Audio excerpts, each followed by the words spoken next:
नमस्कार विद्यार्थी मित्रांनो, डॉक्टर सुशील स्पॉटलाइट या आपल्या यूट्यूब चॅनलवर तुमचं सर्वांचं स्वागत आहे. या लेक्चरमध्ये राज्यसेवा पूर्व परीक्षा त्याचा 2015चा जो GSचा पेपर आहे त्याच्यातलं विज्ञान आणि त्यासंबंधीचे प्रश्न आपण बघणार आहोत. हा पेपरचा सेट ए आहे आणि एक गोष्ट लक्षात घ्या की विज्ञानाच्या बाबतीमध्ये आता जवळपास 20+ प्रश्न 22 प्रश्न या पेपरमध्ये आहेत. म्हणजे जवळपास 44 मार्काचं वेट सरळ सरळ स्टॅटिक याच्यातून विज्ञान घेऊन जात आहे. मग इथं 1/5 जर वेटेज पूर्ण पेपरमधलं 100पैकी 20+ प्रश्न विज्ञानाला आहेत, तर ती सिरियसनेस आपल्यामध्ये नक्कीच पाहिजे. आणि विज्ञानाच्या बाबतीमध्ये स्टेट बोर्डचं रीडिंग असेल, NCERT असेल किंवा मग तुम्हाला जे रेफरन्स बुक्स वेळोवेळी सांगितलं आहे की लुसेंट GK वगैरे है ना, तर त्याच्यातून गोष्टी पटापट वर्क करा की इथले मार्क्स आपले जेवढे रिटेन होतील तेवढं आपल्यासाठी चांगलं आहे. बघूयात 2015चे जे प्रश्न आहेत विज्ञानाचे. 32 नंबरचा प्रश्न बघा. डॅश प्रजातींची संख्या सर्वात जास्त आहे किंवा dash have largest number of species in the world. वनस्पती, मनुष्य, कीटक आणि प्राणी. तर आता जनरल अवेअरनेस किंवा एक कॉमन सेन्स जरी म्हटलं आपण, तर याच्यातून याचे उत्तर जे आहे ते कीटक किंवा इन्सेक्ट आहे, कारण त्यांच्या प्रजातीची संख्या खूप जास्त आहे ना. आणि त्याच्या आकडेवारीचा एवढा इश्यू नाही, पण तुम्हाला एवढं क्लिअर होतं की वनस्पती, मनुष्य, प्राण्यापेक्षा कीटकांची संख्या खूप मोठ्या प्रमाणावर आहे प्रजातींची. तर याचं जे उत्तर आहे ते कीटक आहे. याच्याकरता तुम्हाला आकडेवारी माहीत पाहिजे असं नक्कीच अपेक्षित नाही आहे, पण हा एक बेसिक प्रश्न आहे. पुढचा प्रश्न बघूयात. आता 48 नंबरचा प्रश्न बघा. व्यावसायिक शीतगृहात लोणी किती तापमानावर ठेवलं जातं? म्हणजे जे बटर आहे ते किती तापमानावर स्टोअर केलं जातं कमर्शियल कोल्ड स्टोरेजमध्ये? तर याचं उत्तर जे आहे ते -20°C आहे. आणि एक गोष्ट क्लिअर करतो की आता हे सायन्समध्ये दिलेलं असतं की कुठला पदार्थ किती टेम्परेचरवर स्टोअर करायचा. तर तिच्यामधलं एक जे आहे ते लोणी, तो प्रश्न विचारलेला आहे -20°C. हे जे आहेत हे फॅक्ट्स आहेत पहा. याच्यासाठी कुठलं लॉजिक नावाचा प्रकार नाही आहे. हे फॅक्ट्स तुम्हाला माहीत असणं गरजेचं असतं. जर हे फॅक्ट्स माहीत असले तरच उत्तर आपण देऊ शकतो, अदरवाईज गोष्टी इथं वर्क होत नाहीत. तर ती एक गोष्ट लक्षात ठेवा है ना. त्याच्यानंतर नेक्स्ट वन. लेझरच्या साहाय्याने पर्यावरण संनियंत्रण करण्याच्या तंत्राला काय म्हटलं जातं? रडार, लेडार, सोनार, लिडार. तर हे जे आहे याचं जे उत्तर आहे ते लिडार असं आहे. तर लिडार काय प्रकरण असतं की लाईट डिटेक्शन अँड रेंजिंग. याचा जो फुल फॉर्म आहे तो आहे लाईट डिटेक्शन अँड रेंजिंग. आता याचा वापर याच्यासाठी केला जातो की शेतकऱ्यांना मोठ्या प्रमाणावर याचा वापर होतो. कोणत्या भागात शेताच्या किती खताचं प्रमाण असावं हे याच्यावरून कळतं आणि त्याच्यामुळेच ऑब्वियसली पर्यावरण सहनियंत्रणासाठी याचा वापर आहे. रडार तुम्हाला माहीत आहे. रडार जे आहे की एखाद्या वस्तूचा कोन, वेग, कक्षा मोजण्यासाठी आणि मोस्ट प्रॉब्ली जे काही डिफेन्स आहे तिथेही वापरला जातं. सोनार जे आहे त्याच्यावर ऑलरेडी प्रश्न विचारून झालेला आहे. सोनारच्या बाबतीमध्ये की सोनार तुम्हाला सांगतं की बाबा पाण्याखालील वस्तूचा अंतर, त्याचा शोध आणि त्या सगळ्या गोष्टींशी रिलेटेड आहे. सोनारवर प्रश्न येऊन गेलेला आहे, लिडारवर प्रश्न येऊन गेलेला आहे. हे जे तंत्रज्ञान आहे तर ते एक तुम्ही नीट केलं पाहिजे. हा प्रश्न जो तो टेक्नॉलॉजी संबंधित आहे, तर टेक्नॉलॉजी ही तुम्ही प्रॉपरली करणं गरजेचं असतं. त्याच्यानंतर फळांच्या व भाज्यांच्या विंतचुपंगीय तांबूसीकरणास अरे याची जी मराठी आहे ती भयानक आहे ना. आपण इंग्लिश वाचलेलं कधी पण चांगलं हां. The key enzyme involve in enzymatic browning of fruits and vegetables. आता बघा, जे काही फळं असतात आणि त्याच्यामध्ये जो काही तुम्ही हे होतं की त्याच्यात ब्राउनिश कलर त्याला येतो, तर तो कशामुळे येत असतो? तर तो पॉलिफिनाइल ऑक्सिडेजमुळे येत असतो. ओके. आता मी त्याच्याकरता सायन्सच्या बाबतीत तुम्हाला सांगतो लँग्वेज. आता हे वाचताना मलाच वाचता येत नाही. विंतचकीय तांबूसीकरणास तपकारीपणा है ना, कठीण आहे.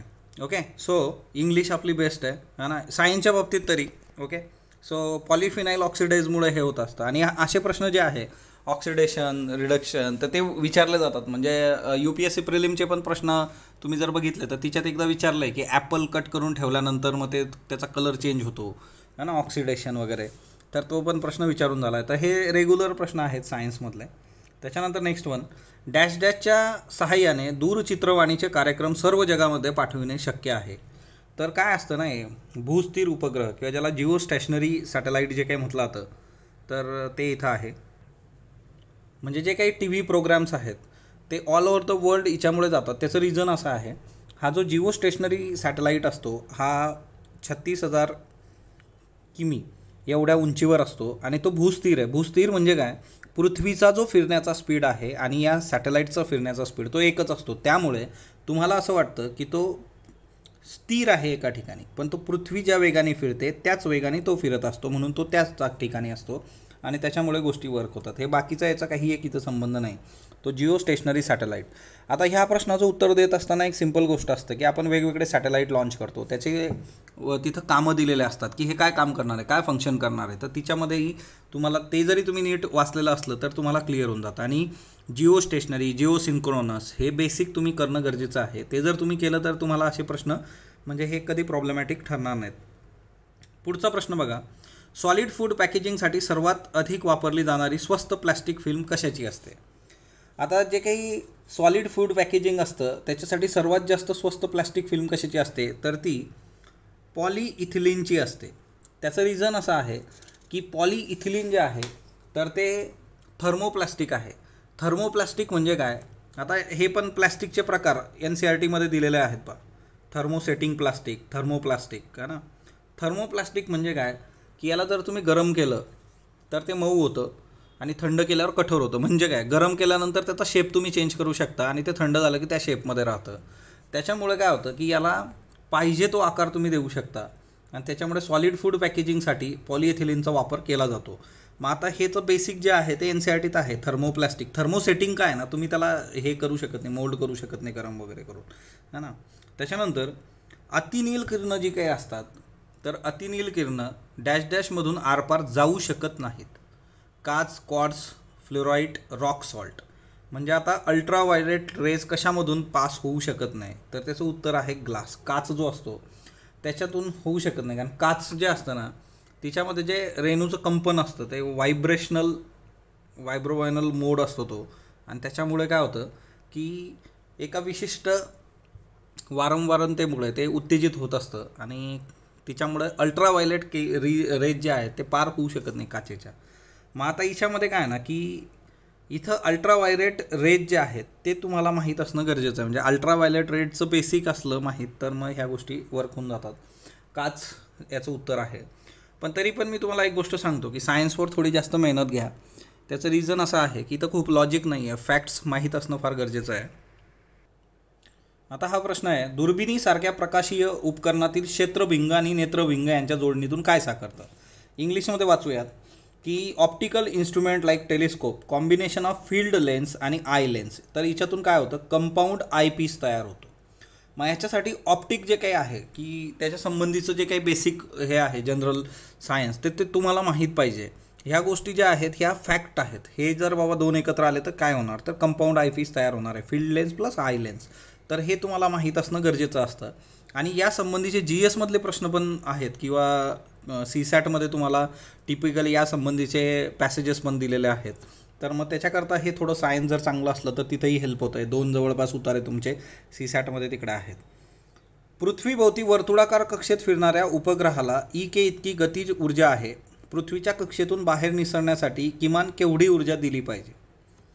आता जो सॅटेलाईट असतो तो सॅटेलाईट सर्क्युलेट होतो आहे अर्थच्या अराउंड आणि has a kinetic energy EK. Okay, what is the minimum amount of energy to be added so that it is escaped from the earth? आता पृथ्वीचं जे काही वातावरण आहे तिच्यातून जर तुम्हाला बाहेर टाकायचा एखादा सॅटेलाईट जो आहे तर ऑब्वियसली एक महत्त्वाची गोष्ट येते की त्याला म्हटलं होतं इस्केप वेलॉसिटी. इस्केप वेलॉसिटी जी काही असते की पृथ्वीचं जे गुरुत्वाकर्षण असतं त्या कक्षेबाहेर एखादी गोष्ट टाकायची आहे तुम्हाला तर त्याला सतत गतिज ऊर्जा देणं अपेक्षित असतं, म्हणजे ते बाहेर जाऊ शकेल, आणि याला इस्केप वेलॉसिटी असं म्हटलं जातं. तर ही जी आहे की इस्केप वेलॉसिटी याचं उत्तर जे आहे ते EK असं आहे, है ना. तर त्याला पृथ्वीच्या याच्या बाहेर निघण्यासाठी तेवढी ऊर्जा द्यावी लागेल आपल्याला जेवढं ते गुरुत्वाकर्षणाच्या याच्यात आहे. तर EK याचं उत्तर आहे.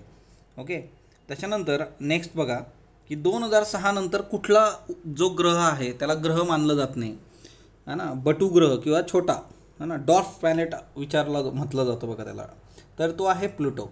आता तिच्यामध्ये पण एक गोष्ट आहे, 2006 मध्ये जी परिषद झाली होती आंतरराष्ट्रीय स्तरावर तिच्यामध्ये एखादा ग्रह कसा असावा त्या संबंधीचे निकष दिले होते.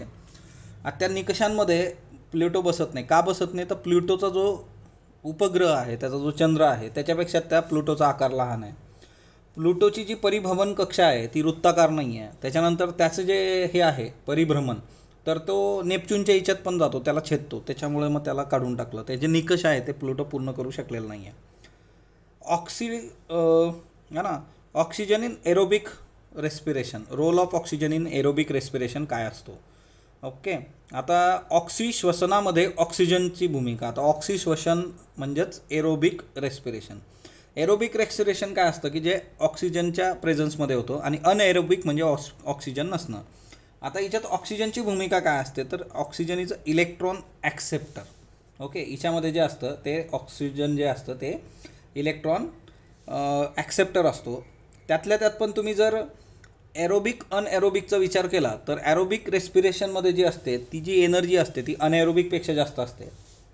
याच्यामध्ये carbon dioxide CO2 plus energy, तर ती विकसित करण्यात येते. तिचं बाय प्रोडक्ट जे आहेत की एनर्जी प्लस CO2. दुसरा महत्त्वाचा मुद्दा याच्यातला आहे की ग्लुकोज जो असतो त्या ग्लुकोजचं पूर्णपणे विघटन करतं ॲरोबिक रेस्पिरेशन. तर मायकॉन्ड्रियामध्ये ही गोष्ट घडत असते, म्हणजे ही सगळी प्रक्रिया. तर ॲरोबिक आणि अनॲरोबिक रेस्पिरेशन तुम्ही करणं गरजेचं आहे. ऑब्वियसली अनॲरोबिकमध्ये ग्लुकोजचं पूर्ण विघटन होत नाही, है ना, तर त्या गोष्टी तुम्ही बघणं गरजेचं आहे. आणि तिच्यामध्ये लॅक्टिक ॲसिड तयार होतं, है ना, पायरुवेट इथेनॉल तयार होतं. तर ॲरोबिक अनॲरोबिक रेस्पिरेशन आपल्याला माहीत पाहिजे. अतिश्रमामुळे स्नायुदुखीमुळे खालीलपैकी कोणते रसायन जबाबदार असते, है ना. Following chemicals is responsible for the aching of muscle after vigorous muscular activity. Lactic acid. आता हे सगळं दूर आहे, कुठल्याही बेसिक पुस्तकात बघा, तुम्ही जर खूप एक्सरसाइज केली तर तुमचा जो ऑक्सिजन इंटेक वाढत जातो आणि शरीरामध्ये एनर्जी बऱ्यापैकी एकवटते. आणि त्या सगळ्या याच्यामध्ये काय असतं की लॅक्टिक आम्ल जे आहे किंवा लॅक्टिक ॲसिड जे आहे ते निर्माण होत असतं.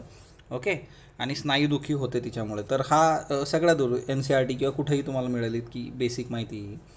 कोणता पर्याय खालीलपैकी बरोबर आहे.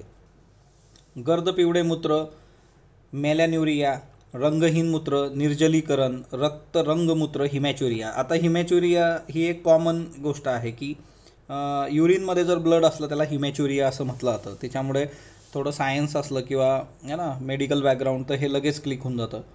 आता हिरवट रंगाचे मूत्र बीट खाल्ल्यामुळे. आता बीटचा रंग कुठला असतो बरं, है ना, बीटाचा रंग जो आहे तर तो रेड आहे आणि खरं डार्क रेड आहे, है ना, हिरवं कसं असू शकतं.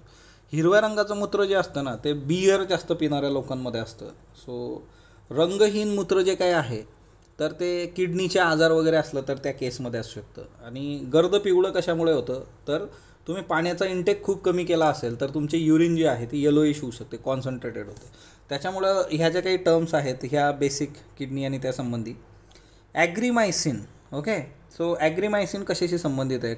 कवक विषाणू. ते सर इंग्लिश वाचायचं आपलं. Fungal viral bacterial. ॲग्रीमायसिन काय, मायसिन म्हटल्यावर बॅक्टेरियल डिसीज विषयच नाही आहेत. ओके, त्याच्यानंतर नेक्स्ट आता पचन संस्थेवर प्रश्न किडनीवर होता. मी तुम्हाला सांगितलं सगळ्या सिस्टीम्स तुमच्या परफेक्ट पाहिजे, म्हणजे डायजेस्टिव्ह सिस्टीम जशा आहेत सगळ्यात, सर्क्युलेटरी, हृदयाची सगळ्या गोष्टी. तर pH कसा चेंज होतो आपल्या डायजेस्टिव्ह सिस्टीममध्ये, तर pH जो असतो तो ॲसिडिक टू अल्कलाईन होतो, माउथ टू ॲनस, है ना, आम्ल अल्कली किंवा ॲसिडिक अल्कलाईन असा तो होतो. तर डायजेस्टिव्ह सिस्टीमचं बेसिक आहे तर ते तुम्ही करणं गरजेचं आहे. आता मायक्रोन्यूट्रियंट खालीलपैकी कुठलं आहे, तर मायक्रोन्यूट्रियंटमध्ये जे येतं ते मॅग्नेशियम येतं. ओके, तर दोन महत्त्वाच्या गोष्टी आहेत, दोन प्रकारचे असतात पहा, मायक्रो आणि मॅक्रो. तर या दोघांचा चार्टच दिलेला आहे आपल्या स्पॉटलाईट इयरबुकमध्ये आहे, त्याची PDF अवेलेबल आहे तुम्हाला, है ना, किंवा पुस्तकांमध्येही आहे. तर मॅग्नेशियम हे बाकी मायक्रोमध्ये जातं. ग्लुकोजमध्ये कार्बनची टक्केवारी किती आहे, 40%. फॅक्ट आहेत बघा, असे फॅक्ट रेग्युलर विचारलेले आहेत. तर त्याच्याकरता हे लुसेंटसारखी पुस्तकं जी असतात वन लाईनर फॅक्ट देणारी ती तुम्हाला खूप बऱ्यापैकी हेल्प करतात. पुरातन काळापासून वनस्पती आजार बरे करण्यास्तव आरोग्य सुदृढीस्तव वापरली गेलेली आहेत. आपल्या उपचार पद्धतीत अर्ध्यापेक्षा अधिक औषधं वनस्पतीजन्य आहेत. भारतीय औषधी वनस्पतीच्या शब्दावलीत 3000 वनस्पती आहे. वनस्पतीचा कोणता भाग सर्वाधिक औषधीयुक्त म्हणून वापरला जातो, तर मुळं वापरली जातात सर्वात जास्त, है ना. तर साल, बिया, पानं याच्यापेक्षा मुळांवर बऱ्यापैकी हे असतात, त्याच्यामुळे मुळं वापरली जातात. आता हे जे प्रश्न आहेत बघा, असे प्रश्न तुम्हाला टिपिकली म्हणजे जे तुमचं ऑब्झर्वेशन आहे तिच्यातून तुम्हाला वर्क करावे लागतात. तर एक्झाममध्ये डिसिजन मेकिंग जे आहे की काय असू शकतं याच्यामधलं, हां, तर मुळं जी आहे की त्याच्याकरता थोडंसं तुम्ही शांतचित्ताने विचार केला गोष्टी वर्क होऊ शकतात. पुढीलपैकी कोणते क्षार शरीरातील आम्ल क्षार ॲसिड बेस संतुलन राखतं? तर ॲसिड बेस संतुलन कोण? सोडियम, है ना. सोडियम जे आहे ते महत्त्वाचं आहे. मग त्याच्याकरता त्यांचेच प्रत्येकाचे फंक्शन्स काय आहेत बॉडीमध्ये, है ना. तर ते एक महत्त्वाचं आहे की मिनरलचे फंक्शन्स, कुठलं मिनरल काय करतं, चार्ट आहे त्याचे अवेलेबल, ते तुम्ही पाठ केले पाहिजेत. दुसरं जे आहे, the hygroscopic nature of chemical substance indicates that it is good drawing agent. Hygroscopic, है ना, ड्राईंग करणार ते म्हणजे आर्द्रताग्राही, आर्द्रता खेचून घेतं तर ते काय करतं, निर्जलन बी करतं. आर्द्रता घेतली म्हणजे काय, तुम्ही ड्राईंग सिच्युएशनला आहे, हायग्रोस्कोपिक ड्राईंग एजंट असतं. हे बेसिक कन्सेप्ट्स आहेत सायन्समधले, खूप काही याच्यात वेगळं नाही आहे. अल्फा कण कोणी शोधले? रुदरफोर्ड. आता असे जे प्रश्न आहेत ना ते तर क्लिक झाले लगेच, हे झालं इलेक्ट्रॉनचा शोध कोणी लावला, है ना, लगेच ते सगळं पाठच पाहिजे आपलं. आणि ह्या गोष्टी सगळ्या दिलेल्या आहेत, याच्या हातात तुम्हाला खूप काही जायचं नाही. तुम्ही बेसिक पुस्तकं जरी वाचली तरी याच्यातून काम तुमचं होऊन जातं, है ना. पुढील शास्त्रज्ञांपैकी कोणी त्यांच्या 1940मध्ये प्रकाशित झालेल्या विज्ञान व धर्म या लेखात असे प्रतिपादन केले की धर्माविना विज्ञान लंगडे आहे आणि विज्ञानामुळे धर्म आंधळा आहे? तसं हे कोट खरंच फेमस आहे, पण तरीसुद्धा तुम्हाला जर माहीत असलं की ॲक्च्युली की सायन्स अँड रिलिजनचा लेखक कोण आहे बाबा याच्यातला, तर अल्बर्ट आईन्स्टाईन आहे, है ना. तर तिच्यातून गोष्टी वर्क होतात. सो अशा पद्धतीने एक गोष्ट बघा, सायन्सच्या बाबतीत क्लिअर आहे, खूप लॉजिक इथं वर्क होत नाही. इथं तुम्हाला ते फॅक्ट्स माहीत असणे, तुमचं रीडिंग एक्सटेन्सिव्ह असणं फार गरजेचं आहे. ज्या ना 1/5 प्रश्न जर सायन्समधून येत असतील तर तुम्ही खूप प्रॉपर वेळ या विषयाला देणं गरजेचं आहे. अशाच पद्धतीने पुढचे पेपर पण आपण डिस्कस करत राहूया. स्पॉटलाईटबरोबर जोडलेलं राहा. स्पॉटलाईटला लाईक करा, शेअर करा, सबस्क्राईब करा. धन्यवाद विद्यार्थी मित्रांनो.